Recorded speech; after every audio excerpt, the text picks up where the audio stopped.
back to the program. As was just mentioned during the commercial break, the CIBC Run for the Cure is coming up in order for all of us to raise funds to find a cure for breast cancer. My next caller is intimately involved with the horrendous effects of breast cancer, particularly when it's your very own daughter. I reached out to him to talk a little bit about Janet's life, and I'm really so glad he has agreed to it.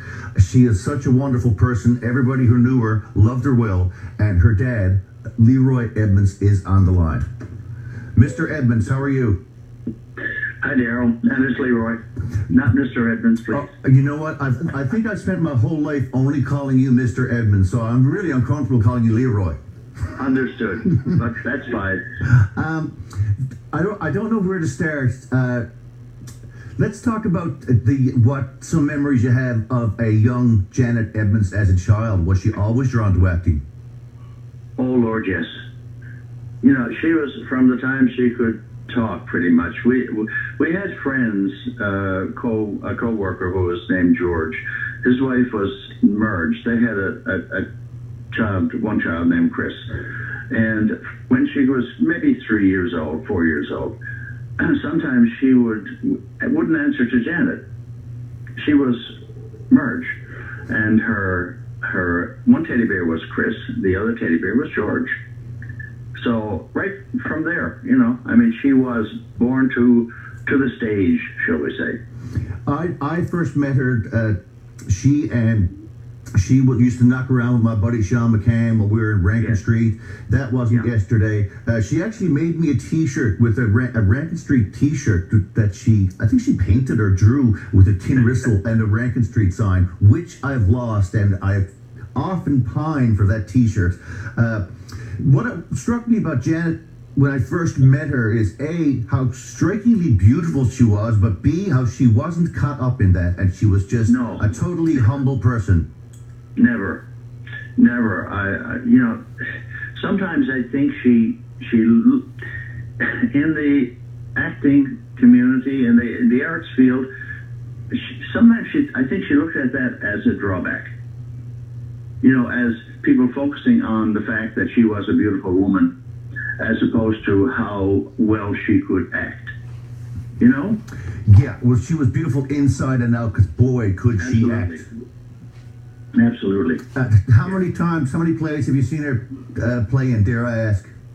Oh, not as many as I would like to have, because I'm sure you're familiar with my background in the what they call QSR now, the fast food industry, and Tim Hortons, and maybe I shouldn't have said that, but no, that's okay, because it's part of our story as well.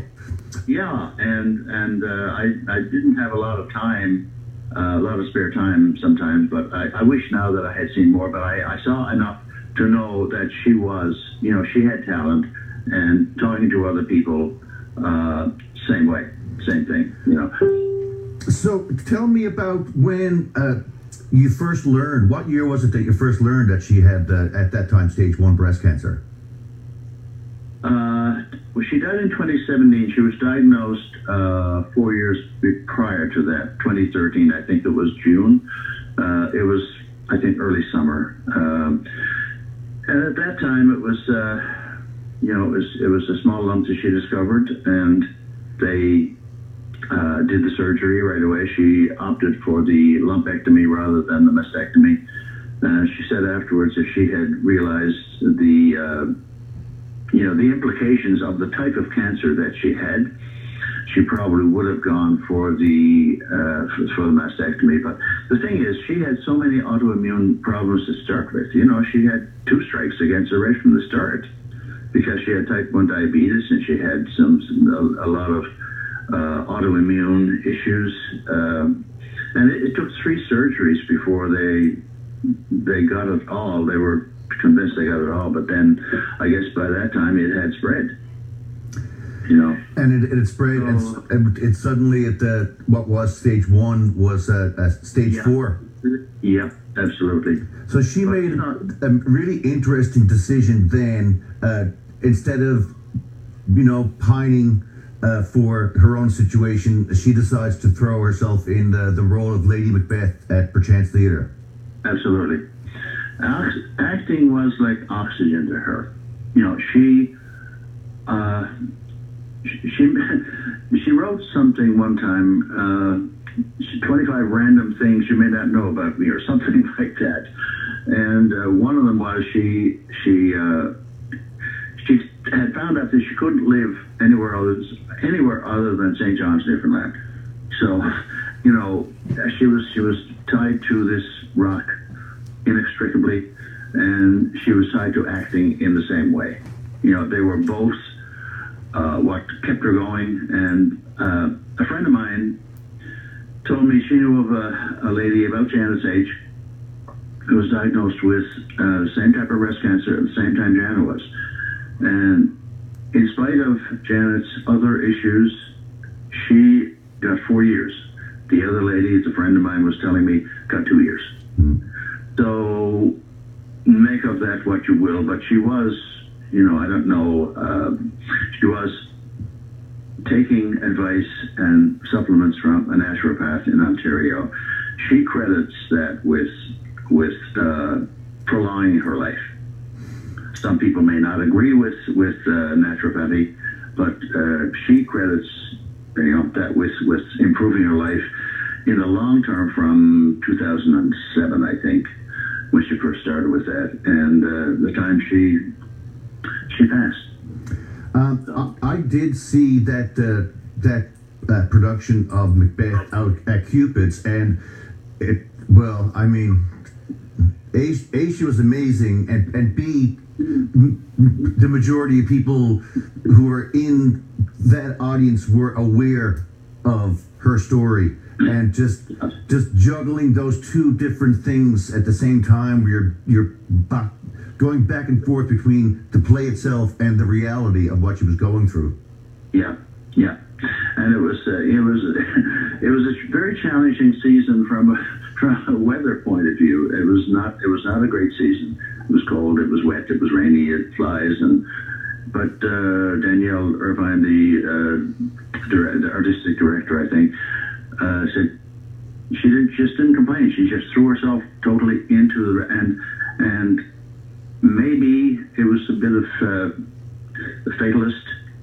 You know, I probably don't have this much longer, so I will give whatever I have to give. You sent me a short documentary, an 8-minute documentary that literally Yes. would make you cry looking at it in sort of looking back on it. I had seen it once before, but a couple of things that documentary brought out is the spirit that she had right till the end. A, she was extremely funny. Yes. B, she even touches on it that every day is special. Don't wait because you may not be able to do what you want to do. Do it now, which is exactly what she did with the role that summer. Absolutely. Yeah, you know, a lot of people don't know this, but there was a couple that provided a significant ongoing contribution to Perchance for, I think, a 5-year period. That they said, in honor of Janet, they saw her performance in Macbeth, and they said, you know, it really struck them how she played that role. And so it's apparently other people thought